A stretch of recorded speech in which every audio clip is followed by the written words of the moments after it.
What's up, everybody? JJ here with Thrivistry, and today I want to talk about this concept of cheat day versus freedom day, and which one's going to be better for your diet long term.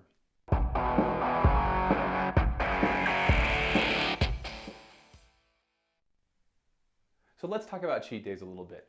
Now, for people who have been training consistently and really sort of tracking their food and have a good idea of what their body likes and how to make progress on their diets, having a little bit of a planned cheat day in advance is probably fine. I do think it's not a detriment to those people who are more advanced. But for regular people or people who have a little bit of a different psychological relationship with food, the cheat day can actually be detrimental to your progress. And I think what happens is people forget that if you're trying to eat, for example, 1,500 calories Monday through Friday, and then you have the weekend and you average 3,000 calories on Saturday and Sunday, you've just now eaten 2 additional days worth of food. And that's gonna ruin your averages for the whole week. And so what happens is people start really like planning out their cheat days, and then they deliberately eat additional food because it's their cheat day. Well, it's my cheat day, so I'm purposely going to order extra food, or I'm going to eat extra ice cream, or all those sort of things. And then they wonder why they're not losing weight.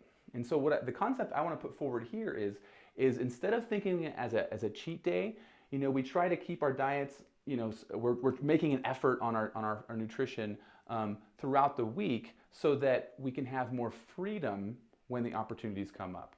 And we want to have a freedom day.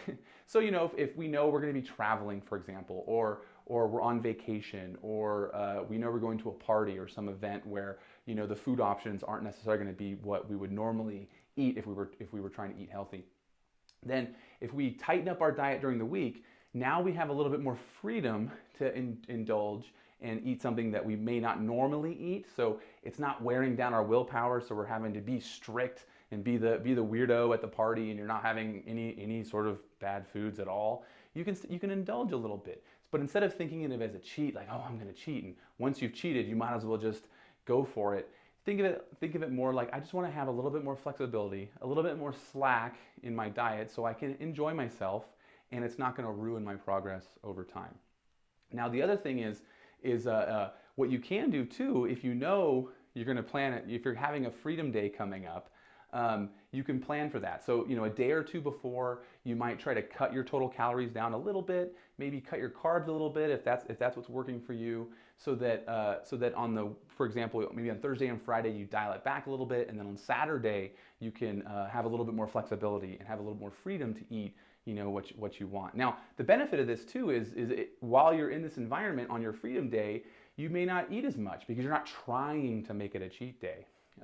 And so if you work really hard during the week, and then on your freedom day you don't go completely off the rails, you're going to make even more progress than if you did. So it's a benefit. But if we plan on it being a cheat day, usually that means we're gonna take it to the crazy level. Then there's also this guilt around cheating, and there's again, when you have a certain psychological association with food, there's a lot of guilt around that, and that can create negative emotions, and you beat yourself up, and then you might punish yourself in the gym, or you try to do an extreme diet the day after or whatever.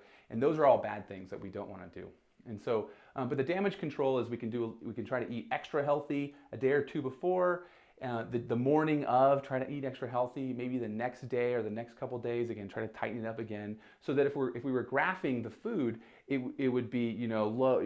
Our average, we go a little bit below average. We peak on our freedom day, and then we go back below average. So when you look at when you look at the averages across everything, you're where you're supposed to be, as opposed to trying to maintain a certain average and then going way off the rails and then coming back to homeostasis. Then what's going to happen is that's going to ruin your average for the week, and you're not going to make progress. Now, like I said, if cheat days are working for you, I don't want to mess with your head or anything like that. If you're The Rock, shout out to The Rock. He has these epic cheat days. Now remember, he is a physical specimen. He knows what works for his body. He's very disciplined with his training and his nutrition when he's not on a cheat day. And I don't even think he has cheat days. I think it's just these epic cheat meals. And so he also knows what he can eat and what he really enjoys, and he still looks the way he does and still makes progress on his gains for what he's looking to do. And so that's okay if you can do that. But I think a lot of you may have these issues around the cheating and the guilt and planning ahead and everything. So it's better if you just think of it more of a freedom day, a day where you can have a little bit more flexibility and a little more freedom to eat the fun stuff without totally ruining your gains and your progress. That's it for today, guys. Thanks for watching. Don't forget to subscribe if you're finding this stuff helpful. I love making it, so if you love watching it, then subscribe, because there's going to be more where this came from.